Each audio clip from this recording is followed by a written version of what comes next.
All right, let's talk about something we've all felt. That feeling like your money is just shrinking, even when you get a raise. It's frustrating, right? Today, we are going to dig into the real story of your money and figure out why that feeling is so incredibly common. Let's get into it. I mean, you know exactly what I'm talking about, right? You get that raise, you're technically making more money than ever before, but when you go to the grocery store or fill up your car, it just doesn't go as far.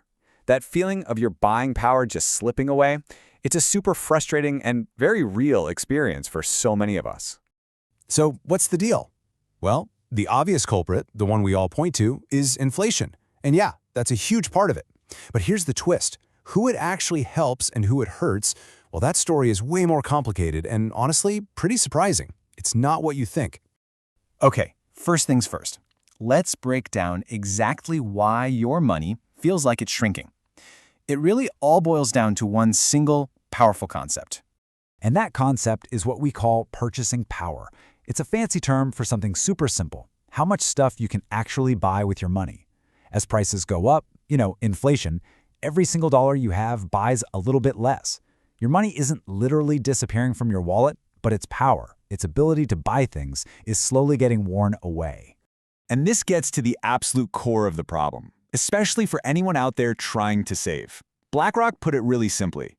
The money you save today will be less valuable in the future. Think about that. Inflation is this quiet force that's always working against your savings. That $100 bill you stash away for an emergency, in 5 or 10 years, it's just not going to buy what it buys today. So how do we measure this? How do we really understand what's happening to our money? Well, this brings us to an absolutely crucial idea: the real interest rate. You can think of it like a secret decoder ring for your finances. It's the key to seeing the true picture. And to make this crystal clear, we're going to use a fantastic, simple analogy. It's called the leaky bucket. Just imagine all of your purchasing power, all that stuff you can buy, is the water inside this bucket. All right, so here's how it works. First, the water that's already in the bucket, that's your savings. Then, any interest you earn from a savings account or whatever, that's like a faucet, slowly dripping more water in. But, and here's the key part, inflation is like a small, sneaky leak at the bottom of the bucket, constantly draining a little bit of that water out. Now, this little story connects directly to the real world of finance. The nominal interest rate, that's the number the bank advertises, right? That's just the speed of the drip from the faucet. But the real interest rate, that's the one that really matters. It tells you whether the water level in your bucket is actually going up or down once you factor in that pesky leak. And it all comes down to this super simple formula. Your real interest rate is just the nominal rate minus the inflation rate. So let's say your bank pays you 3% interest. That sounds okay, right? But if inflation is running at 4%, your real interest rate is actually negative 1%. And get this is the crazy part. Your purchasing power is shrinking even while your bank account balance is technically going up. Wow. Okay, so once you get this idea of the real interest rate, a whole new picture emerges. You start to see that inflation doesn't just, destroy value across the board. It actually moves it around. It redistributes it, creating some very clear winners and some very clear losers. So you might be thinking, okay, inflation is bad, it erodes savings, so it hurts everyone, right? But it's actually not that simple at all. In fact, a surprise bout of inflation can be a huge, huge benefit for some people while being absolutely devastating for others. It really all depends on one key thing. Are you a saver or are you a borrower? All right, let's break this down. On the losing side, you've got the savers.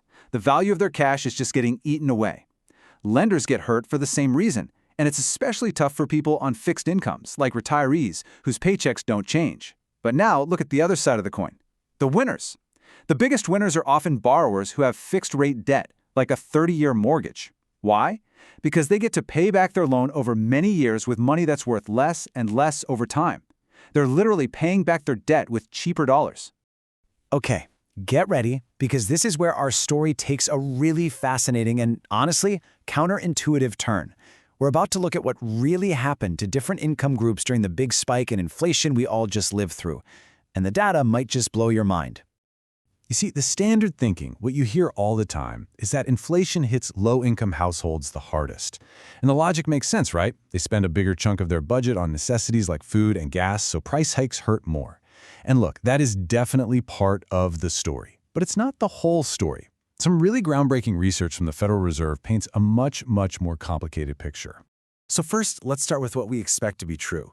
And yeah, the Fed's data does confirm that households in the bottom 40% of income did experience a slightly higher rate of inflation than wealthier households. So going back to our analogy, their personal leaky bucket did have a slightly bigger leak.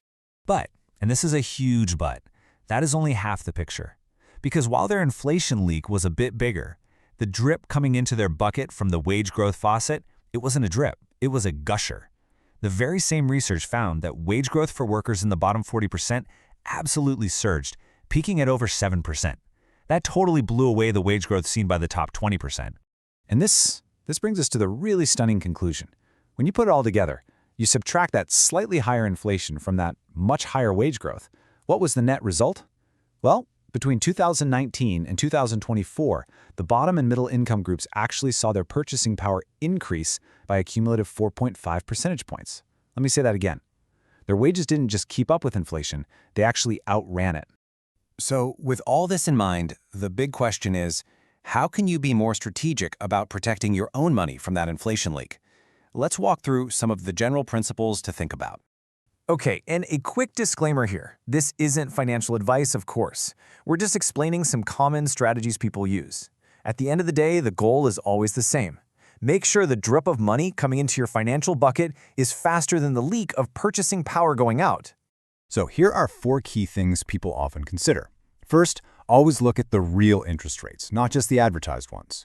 Second, get a handle on the difference between fixed and variable rates on loans. Remember, a fixed rate can be a huge protection if inflation suddenly spikes. Third, just be really careful not to take on too much debt, even if it seems cheap in real terms. And finally, it can be worth exploring assets that are specifically designed to protect against inflation, something like Treasury I-bonds, which actually adjust their interest payments based on how high inflation is. And that brings us right to our final thought for today. Now that you know the real story, knowing that inflation isn't just this simple destructive force, but a really complex engine that moves wealth around, one that can, believe it or not, sometimes benefit lower-wage workers.